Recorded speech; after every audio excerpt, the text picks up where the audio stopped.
2024 যি লোকসভা নিৰ্বাচন সেই নিৰ্বাচন সমাগত আৰু এই সমাগতৰ সময়তে বিভিন্ন যিসমূহ দল সংগঠন আছে এই দল সংগঠনে যোৰহাট লোকসভা সমষ্টিৰ অন্তৰ্গত যি শিৱসাগৰ সমষ্টি আছে সেই শিৱসাগৰ সমষ্টিত কি পালে কি হ'ল তাক লৈ আচলতে তৎপৰ হৈ পৰিছে। এই মুহূৰ্তত মই উপস্থিত আছো শিৱসাগৰৰ যি 37 নং ৰাষ্ট্ৰীয় ঘাইপথ আছে এই ৰাষ্ট্ৰীয় ঘাইপথত উপস্থিত আছো আৰু যোৰহাট লোকসভা সমষ্টিৰ অন্তৰ্গত যি শিৱসাগৰ সমষ্টি আছে উজনি অসমৰ বিশেষকৈ জাজিৰ পৰা ডিমলৈ যি 44 কিলোমিটাৰ পথ সেই পথছোৱাৰ যি 4 লাইন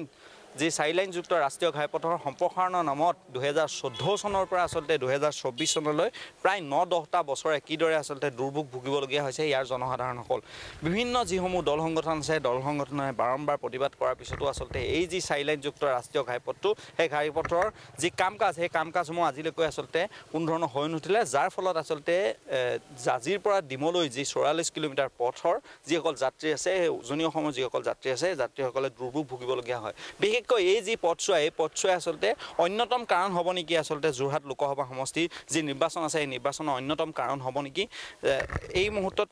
বিভিন্ন যিসমূহ দল সংগঠন শিৱসাগৰৰ বিভিন্ন যিসমূহ দল সংগঠন সেই দল সংগঠনসমূহ আছে তাৰ আগতে উল্লেখ কৰোঁ বিশেষকৈ এই যি 4 লাইনযুক্ত ৰাষ্ট্ৰীয় ঘাইপথটো সেই ঘাইপথটো নিৰ্মাণ কৰাৰ নামত যিসমূহ ঠিকা প্ৰদান কৰা যিসমূহ প্ৰতিষ্ঠান আছে GDCL হওক GDCLে ঠিকা আচলতে সমুদায় যিসমূহ ধন আছে সেই ধন লোৱাৰ পিছতো তেওঁলোকে অন্তৰ্ধান হ'ল অসমৰ পৰা আৰু তাৰ পিছত আহি হ'ল শিৱা হাৰলালকা নামৰ এটা কোম্পানী আৰু এই কোম্পানীটোৰ যিসমূহ কাম আছিলে সেই কাম কৰি আধা কাম কৰাৰ পিছতে এই যি 4 লাইনযুক্ত ৰাষ্ট্ৰীয় ঘাইপথ সেই ঘাইপথৰ কাম এৰি গ'ল। এই মুহূৰ্তত দল সংগঠনসমূহ আছে মই পোনপ্ৰথমে আচলতে সদৌ তাই আহোম ছাত্ৰ সন্থাৰ পাৰ্থ গগৈ আছে মই তেওঁৰ পৰা আচলতে জানিব বিচাৰিম লোকসভা নিৰ্বাচন সমাগত বিশেষকৈ যোৰহাট লোকসভা সমষ্টিৰ অন্তৰ্গত শিৱসাগৰ সমষ্টিটোৰ এই যি 4 লাইনযুক্ত ৰাষ্ট্ৰীয় ঘাইপথটো একমাত্ৰ কাৰণ হ'ব নেকি আচলতে যোৰহাট লোকসভা সমষ্টিৰ কাৰণে? চাওক জাজিৰ পৰা ডিমৌ সংযোগী যি পথ এই পথছোৱাৰ কাম প্ৰায় ইতিমধ্যে 8 পৰা 10 বছৰ অতিক্ৰম কৰিছে। আজি 8 পৰা 10 বছৰে এই পথছোৱাৰ কামত আচলতে ইয়াত পথৰ অগ্ৰগতি হোৱা নাই। ইয়াত কি প্ৰক্ৰিয়াৰে ইয়াৰ পুঁজিসমূহ ইয়াত লুটি পুটি খাব পৰা যায় ইয়াৰ এখন আখৰা চলি আছে আৰু এই আখৰাত সম্পূৰ্ণৰূপে সাৰ পানী যোগাইছে NSIDCL কৰ্তৃপক্ষ আৰু NSIDCL কৰ্তৃপক্ষই প্ৰতি মুহূৰ্তত তেওঁলোকে শীৰ্ষ পৰ্যায়ৰ 2-4জনমান বিষয়াই আচলতে তেওঁলোকৰ এই যে ক্ষমতা অৰ্থাৎ টকাৰ প্ৰতি লিপ্সু থকা যিসকল বিষয়া এই বিষয়াসকলৰ কাৰণে আজি পথছোৱা কাম সম্পূৰ্ণ হৈ উঠি নাই আৰু সমান্তৰালকৈ আজি আমি চাব কামৰ পথৰ কাম সম্পূৰ্ণৰূপে স্তব্ধ আৰু এই স্তব্ধৰ কাৰণে এটা যে NSIDCL কৰ্তৃপক্ষ আৰু আমাৰ এতিয়া বৰ্তমানৰ যিটো প্ৰতিষ্ঠান আছে প্ৰতিষ্ঠানৰ মাজত এটা তুমুল ভিতৰুৱা যুদ্ধ চলি আছে যাৰ ফলশ্ৰুতি ৰাইজে দুৰ্যোগ ভুগিবলগীয়া হৈছে। আজি চব পথৰ মাজত দ গাঁত আজি পানী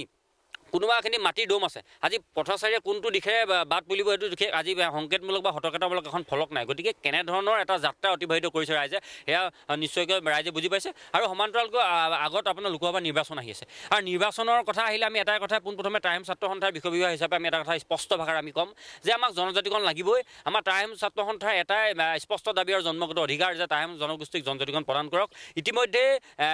কংগ্ৰেছ চৰকাৰক ওফৰাই বিজেপি চৰকাৰ অহা মূলতে জনজাতিকৰণৰ বিষয়টো আমাক দিম বুলি প্ৰদান কৰি আশ্বাস প্ৰদান কৰিছিল আৰু সমান্তৰালকৈ আমাৰ ভাষিক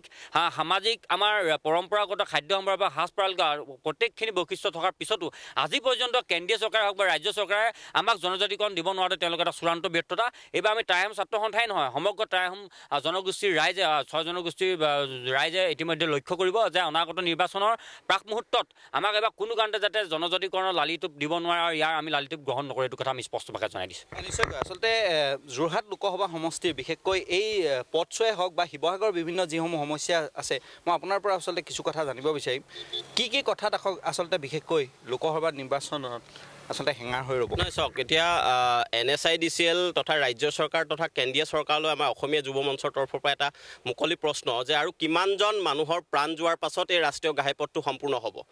আপুনি দেখিছে প্ৰতিদিনাই ৰাষ্ট্ৰীয় ঘাইপথটোৰে ডাঙৰ ডাঙৰ গাঁতৰ ফলত দুৰ্ঘটনা ঘটি আহিছে। সিদিনা দেৰগাঁৱত 12জন লোকে সলিল সমাধি ঘটিলে একমাত্ৰ এই ৰাষ্ট্ৰীয় ঘাইপথৰ মানে ডাঙৰ খাল বামৰ কাৰণে। গতিকে প্ৰতিদিনাই তেওঁলোকৰ নিৰ্দেশনা এদিন যদি ডাইৰেকশ্যন ইটো ছাইডে দিব এদিন ডাইৰেকশ্যন এইটো ছাইডে দিব। গতিকে সঘনাই এনেধৰণৰ কাম কাজবোৰে আচলতে ৰাইজক সাংঘাতিকভাৱে বিপদত পেলাইছে। গতিকে ইয়াৰ ফল আচলতে নিশ্চিতভাৱে নিৰ্বাচনত তেওঁলোকে প্ৰত্যুত্তৰ পাব আৰু সমান্তৰালভাৱে আমি শিৱসাগৰৰ যিজন বিধায়ক তেখেতক এটা আমি কথা জনাব বিচাৰিছোঁ যে আমি বহুদিনৰ পৰা কাৰেং তিনিআলিৰ পৰা বগীদলৰ যিটো পথছোৱা সেই পথছোৱা ডাঙৰ খাল বাম হৈ আছে গতিকে তাৰ সেইটো ঠিক কৰাৰ বাবে আমি বহুতবাৰ প্ৰতিবাদী কাৰ্যসূচী ল'লোঁ পদ অৱৰোধৰ দৰে কাৰ্যসূচীও ল'লোঁ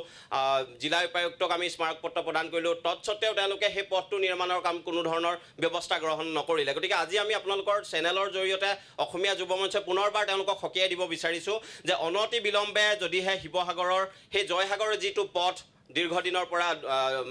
জমৰ যাতনা ভুগি আছে পথটো মেৰামতিৰ যদি ব্যৱস্থা নকৰে